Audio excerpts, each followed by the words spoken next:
Hello and welcome to the February 2019 Fire Chief's video message. Joining me this month is Assistant Chief Pete Friedman from the Logistics section. You've done some presentations recently at the Chiefs meeting and the officers series of meetings where we were asking the sections to do updates on activities within the sections, updates on things that are going on inside the department. And I asked you to come and join us today about the fleet apparatus and some of the components there. So thank you for joining me. Happy to be here. So you've been there for about 7 months now, and the activity to work there is getting ready to snowball and become very hectic as a lot of things are ongoing. So what's the latest and what's the first thing you want to talk about? Sure. So we have a lot going on at CMF, at Fleet. We can start with new apparatus. So in December, we placed 2 new tankers in service at 31 and 13. Mm-hmm. They're pretty basic, not any big change from things we've done in the past, except that instead of having a single 3,500-gallon folding tank, we've gone to 2 2,000-gallon single-lane tanks. Right. So we already know how to move water pretty effectively between one tank to another, so it's not a big change, but it gives us more space to get apparatus Right, it opens by. the roadway and allows that tank to be on the pavement as frequently as possible, as opposed to overhanging into the dirt or the gully, or obstructing into the travel path and making passing a problem. So definitely an issue there. Those went to 31 and 13, and then supports all of the units at the tanker house is being primarily assigned, where we used 13 for a good period of time as the reserve tanker. That'll change. Correct. And then the 2 oldest tankers in the system will be leaving. Will remain at 1 reserve tanker, which Right. is the old tanker 731. Correct. So we had an incident a few months back with reserve truck 3. You got an update on that, and what's the forecast there? It's not going to get replaced. What's going to happen with it? Yeah, so it did not meet the requirements to be a totaled vehicle. So we will have it rebuilt by Pierce, and it will be assigned as truck 727. So this is a big win to operations and the academy. Operations will have to detail units less frequently to support academy activities, and the academy will have this truck available for Class A driver training and for tech rescue and other and truck classes. Right. So this is like what Engine 727 is. It's a UAE rig that's not in the day-to-day reserve fleet. We refer to it back, instead of September 11th type of day. So if we have another day or an incident or a significant demand, truck 727, it'll be about a year before it actually comes back, but truck 727 could be staffed and operated. So because it's going to be used for driver's training, it'll need to be fully DOT at all times. Because it's going to be used for ladder climbing of recruits and aerial classes and stuff like that, it'll be aerial tested and certified and maintained that way. So it'll be a fully functional unit. It'll just be UAE last reserve option at the academy, and be able to be a surge unit like the engine at the academy has. And as you say, it'll clearly help with the about once or twice a week request for an aerial to support academy activities, to go to College Park or Frederick or Loudon for burning, or driver's training, tech rescue, vehicle extrication classes, and all that stuff. So that's definitely good.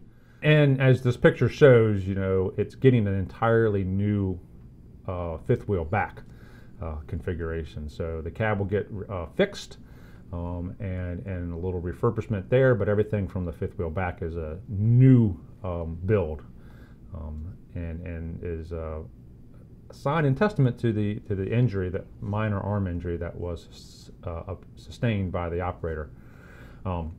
Also, we have some work on the rescue squad. What's going on there? Yeah, so we have funding in place for 3 new rescue squads. They are in engineering now. We still think they're more than a year away. They'll be assigned to 3 and 29. And then we had some decision making about the need to get a rescue squad into Station 17, which has got some size restrictions. So the rescue squad at 17 will be a little smaller. It certainly meets. And we're talking like 6 inches shorter. 6 inches overall height shorter, and about 2 feet shorter in overall length. So still meets all the standards we have today. It will not be quite as big as 3 and 29. Okay. So those are on the future. And then what do you plan on the reserve rescue squad? How many of the Pierces will remain? So reserve rescue squads are the place where we are the leanest. So we hope to expand to a total of 2 reserve rescue squads. Once the 3 new rescue squads are in place, we'll keep 2 of the 2008s. Old Reserve Rescue Squad 1 goes away, and 1 of the old 2008s And will go the away. old white rescue squad from BCC that was rechassied after it had an accident, has served a long time and is clearly a very robust unit. So that's a good thing on the rescue squad front. Burtonsville is in the factory as we speak this week doing engineering on their new rescue squad. Obviously, Wheaton has one that's about 2 years old now. So within about another year, we'll have a pretty robust, almost all new fleet of rescue squads. So what's the word on the brush engines?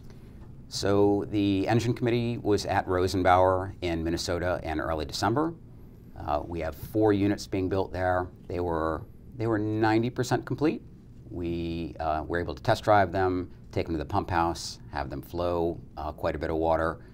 They still had a few engineering changes that we needed them to make before delivery, and we expect to see them here in the county in late February or early March. And this is 4, and 3 of them are 1-for-1s at 13, 14, and 17. Correct. And the 4th one is anticipated or planned to go to. We'll be adding 1 brush truck to the fleet at Station 22. We will not keep any reserve brush engines in the system. And that's because the old ones are in the early 90s vintage.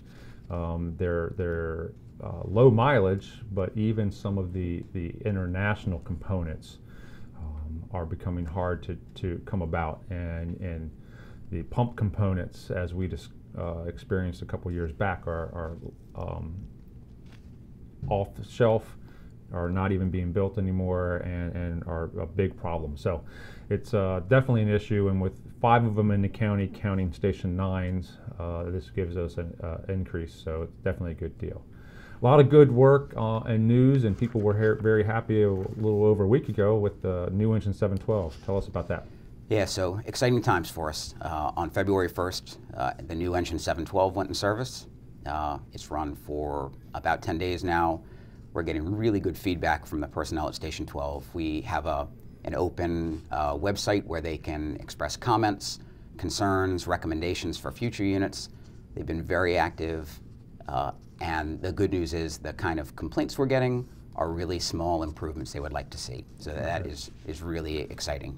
So you're going to get into some details, but this picture here says where the next 3 are coming, Yeah. where the next 3 are going. Yes. That's new news. So Yes, where are they going?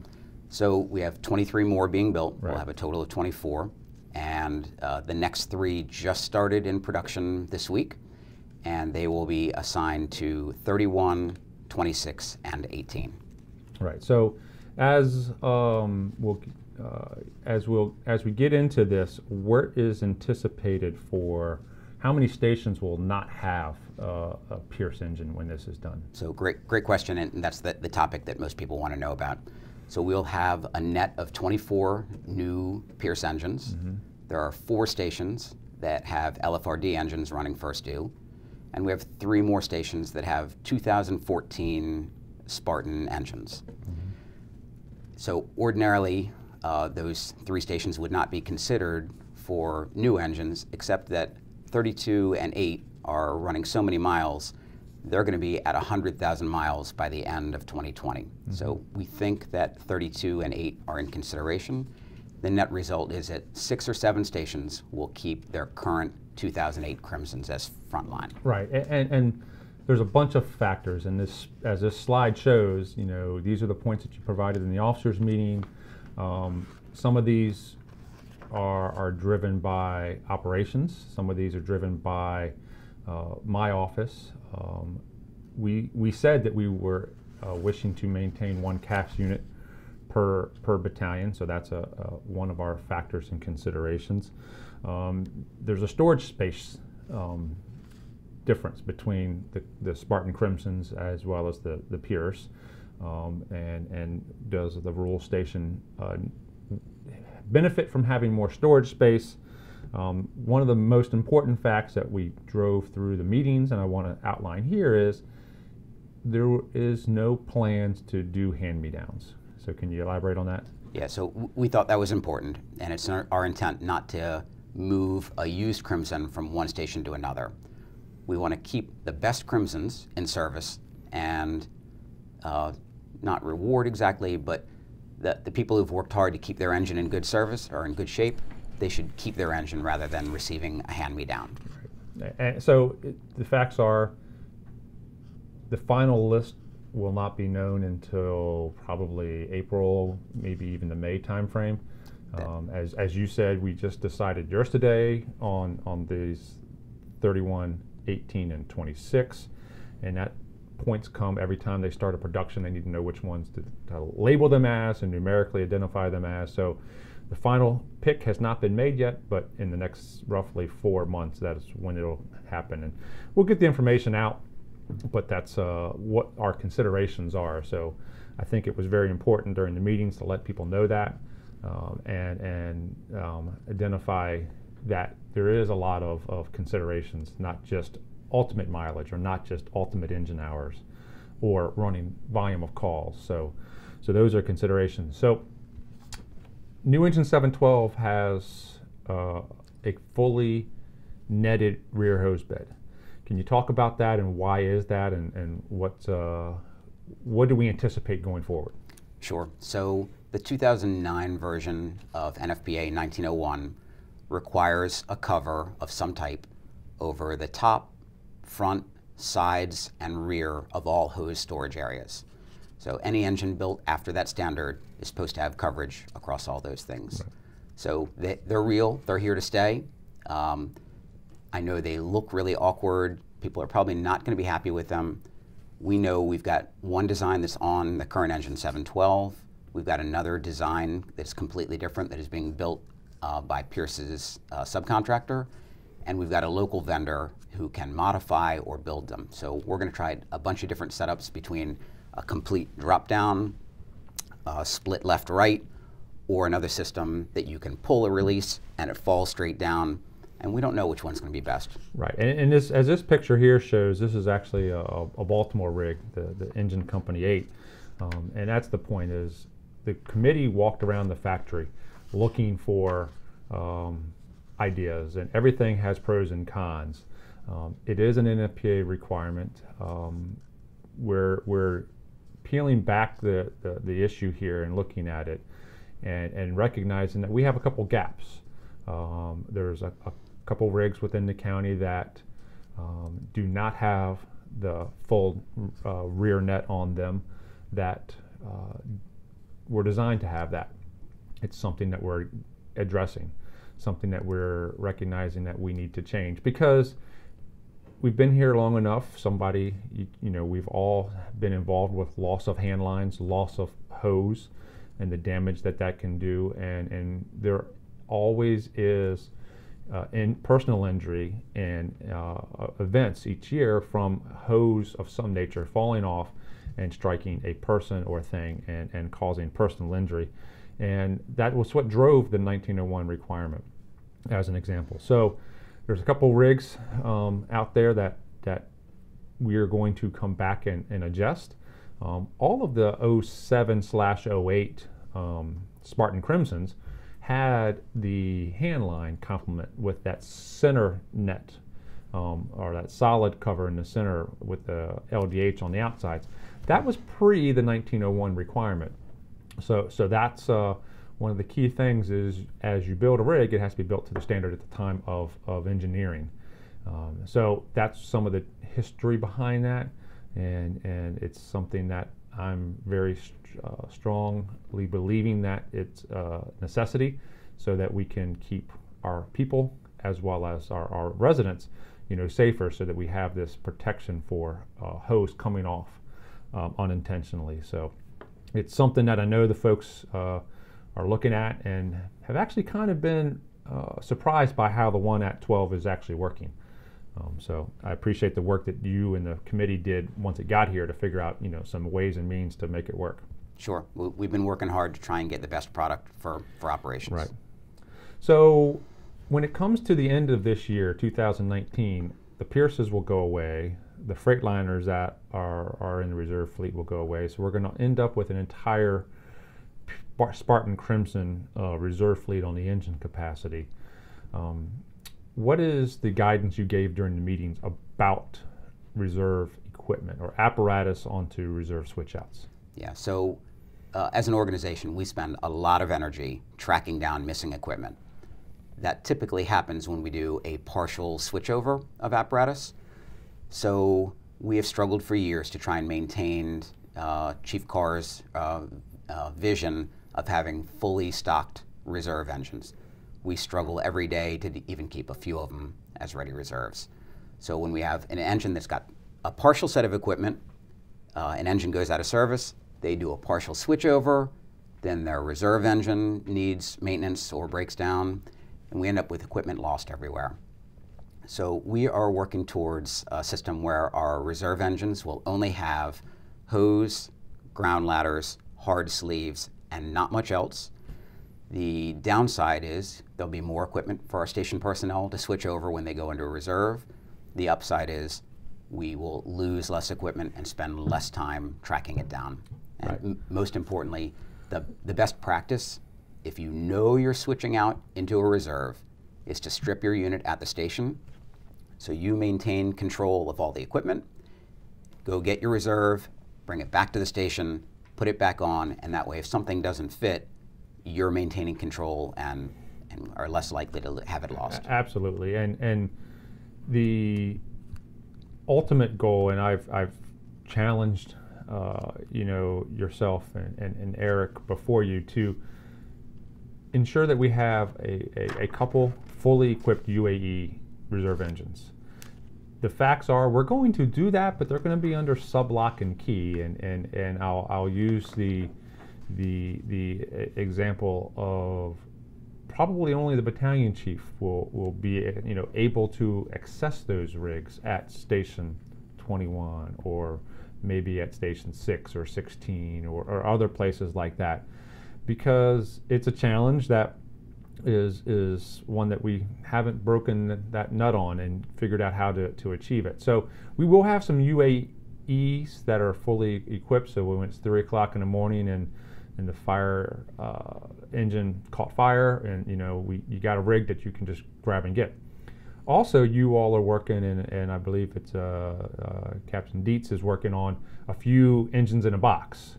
So we're going to have, like we have the 10 ambulances in a box on the shelf at CMF, we're going to have a few engines in a box where that is the nozzles, the portable equipment, everything that complements the hose and the ladders sitting in a box. So when we have a surge event, something like that, we can assign people to a UAU rig, take that rig over to small tools and grab the engine in a box container / pallet, upfit a rig, and that's not a snap of the finger process. It's a couple hour process, but we can take a UAU rig, upfit it with the right stuff from SCBA on one side of the street, radios on one side of the street, small tools on the other side of the street, and now have a UAE functioning, rig. So that's going to be the goal. But the majority of the 21, 22 engine companies will be UAU'd and hose only and ladders, like you said. Correct. And it's just a component of effective utilization of our tools and timing. And it's going to reduce the frustration. So you have a thing about small tool amnesty. Can you describe what that is? Yeah, so we know at a bunch of stations, equipment and hose starts piling up. I know it's not malicious, but when we do these partial switchovers, we end up with a few extra nozzles or hand tools, and the station personnel don't know where to put it, so they throw it in the closet or up on the shelf, and that accumulates over time. And we see some stations with nearly an entire engine company worth of spare hose. I get it. I've been a station commander. I always try and keep some supplies on hand, but really our station should have very minimal amount of county-owned hose and equipment. So I'll be reaching out to the station commanders to try and reel some of that in. I get you want to have something so that if you lose a nozzle or a tool in the middle of the night, you can stay up and running. But I can't afford to keep a fully stocked small tools section and have a full engine company or full ladder truck full of spares at each station. Right, and just, you know, I'm going to call it spring cleaning or activities as we talk about with this ethanol, which we'll get into in a second. You know, you'll be coming around and be glad to pick it up and get it back to small tools. But let the equipment be used by all 37 stations.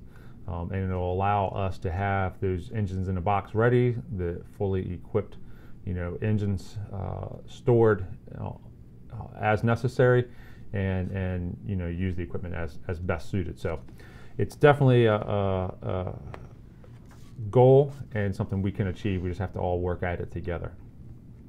So with the officer meetings, and I talked about it in video prior here, what is the new COT going to be, and what's the forecast on COTs for the new EMS units? Sure. So we are in the process of building 15 new county ambulances.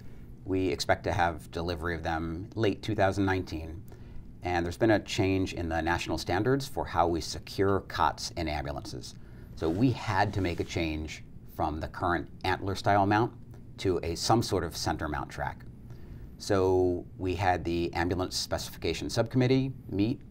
We looked at all the products out there from the two primary vendors or manufacturers of COTs. And we looked at manual COTs, at power lift, which just go up and down, and power load, which actually pull the COT inside the ambulance. And the committee selected the Stryker power load COT system. Right.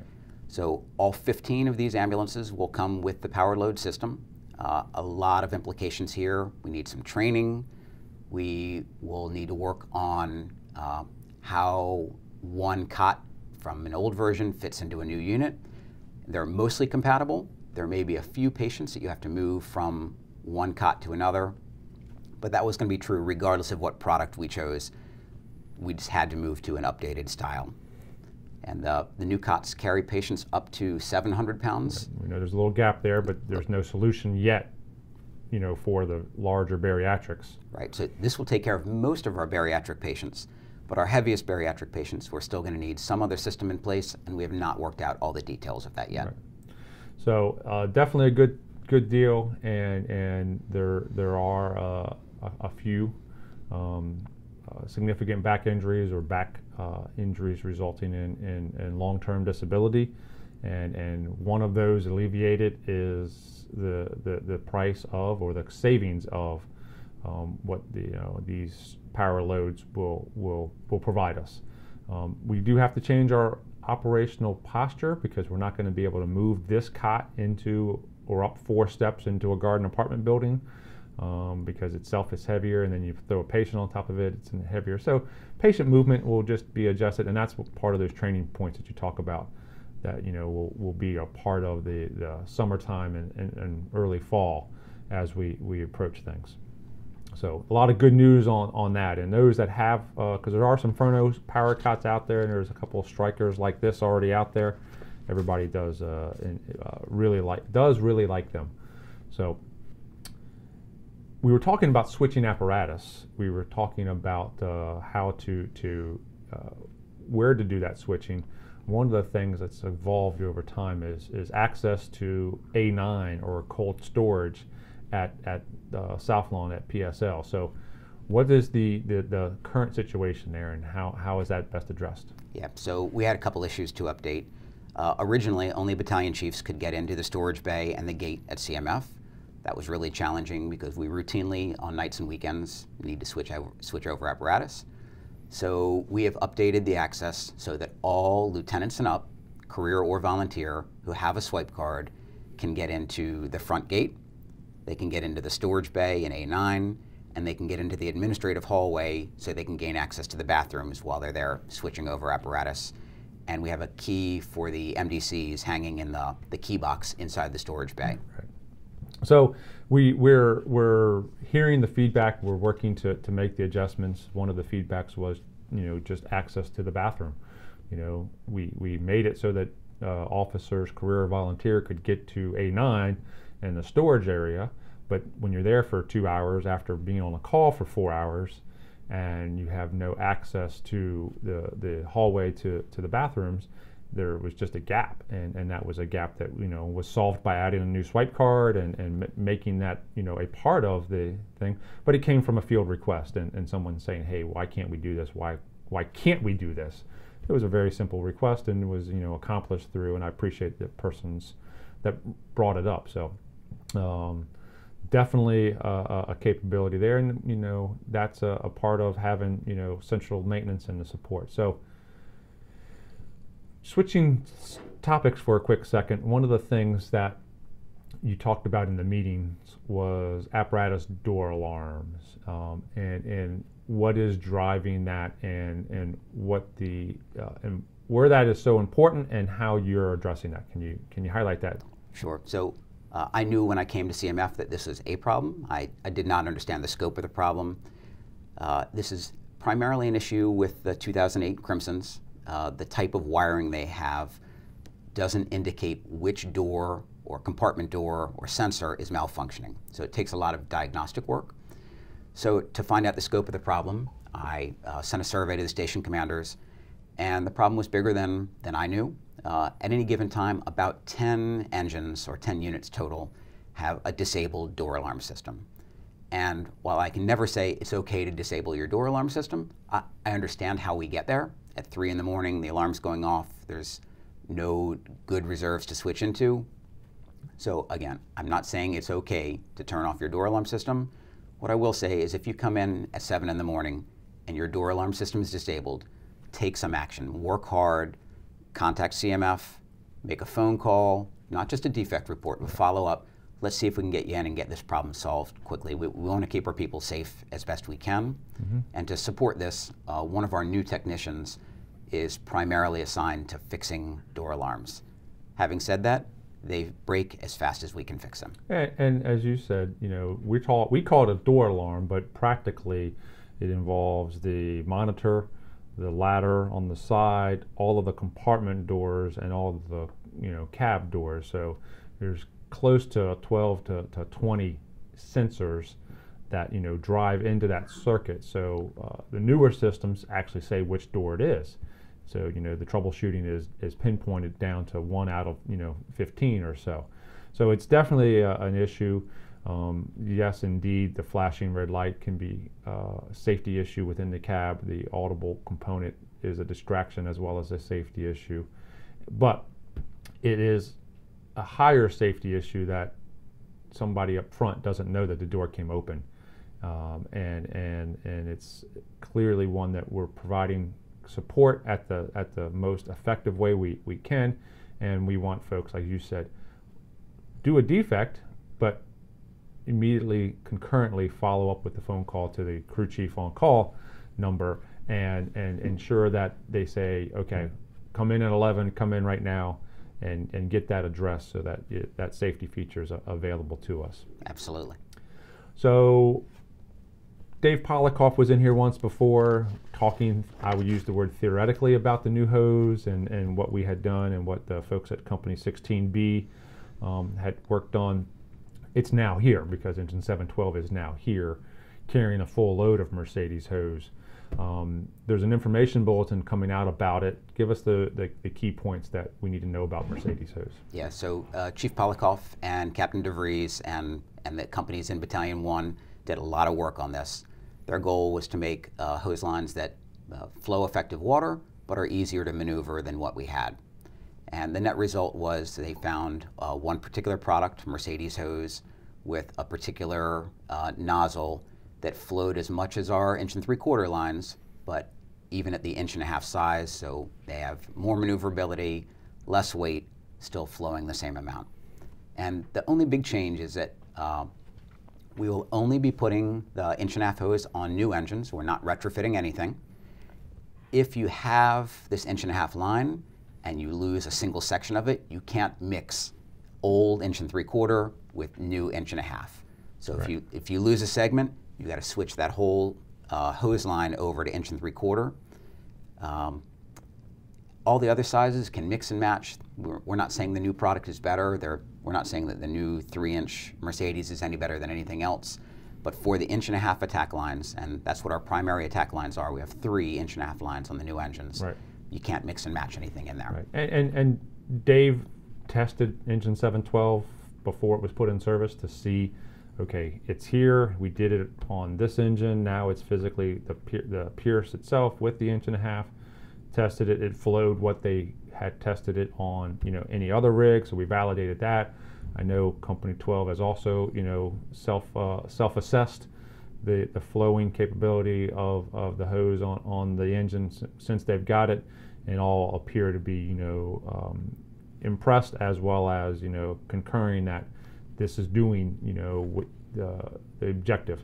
Flow of the same, maneuverability to a much higher degree of capability. So definitely important stuff. So I think the last thing you wanted to touch on was help us help you, and how do you focus that? Yeah, so we routinely have tire vendors called out to change tires on apparatus on weeknights and weekends. And the joke we have at CMF is that tires don't wear out on a Saturday night. We know that. The problem is when somebody files a defect report on Monday that says our tires are getting close to the limit and are going to need to be replaced soon, that doesn't prompt anything 3 days later or a week later to know that we need to call you in.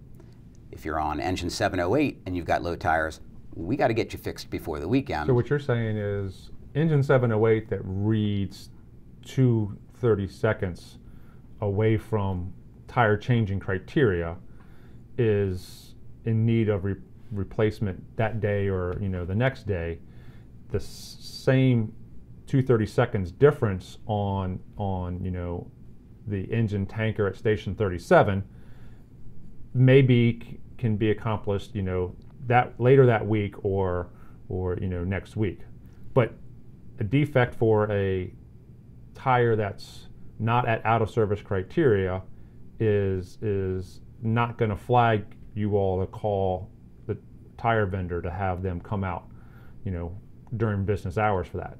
Exactly right. So the crew chiefs are not prompted in some way to know today is the day to take action. So to help us help you, if you have a known tire defect, you filed it, and that was on Monday or Tuesday, you found it during the weekly. If you're getting towards Thursday or Friday and the tire's getting close, take some action. Again, make the phone call. Make the phone call to push the issue. It's easy for us to get a tire vendor to you or you to the vendor on a Thursday or Friday.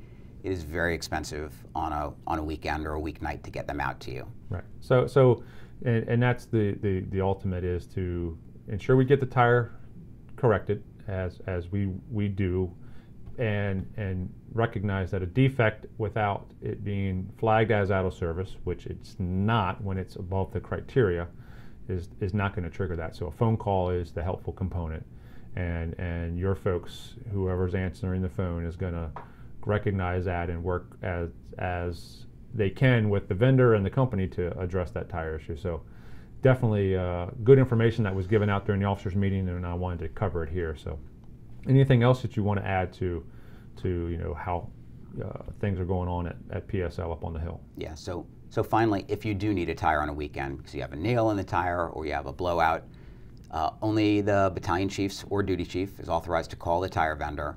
And very important, I'll ask that our station personnel, if they have a tire vendor come out, please complete a defect report and please send a copy of the invoice to Steve Wolf at CMF. We spend a lot of energy tracking down what tire went on what rig and who approved it so that we can pay the bill. All right. Okay. So good stuff. Anything else from logistics or PSL? Yeah, so small tools. We've started an initiative to get ethanol-free fuel out to all our gasoline-powered equipment. Mm-hmm. We have a supply of that fuel.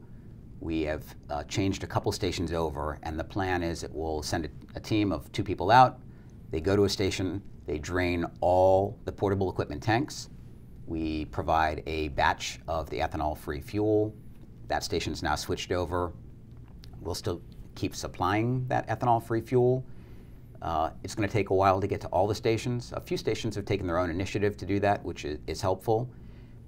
One of our challenges in Maryland is very difficult to get ethanol-free fuel in bulk. We're working on the best solution for that. And this ethanol-free is chainsaws, the gas motors, the portable generators, the floating pumps. You know, the boat motors was one that has been in place for a little bit now by Special Ops, but that's the vehicle or the motors that you're aiming for, right? Correct. And it's just a longevity factor of stability for service, and that's critical to us. Is, you know, while some of these things are getting started every day, some of these things are getting started once a week. The fact of the matter is that every time we start it, it needs to start. And the ethanol in the traditional gas is just gumming things up and causing, you know, a lot of problems with the motors today from that. So absolutely. So good deal.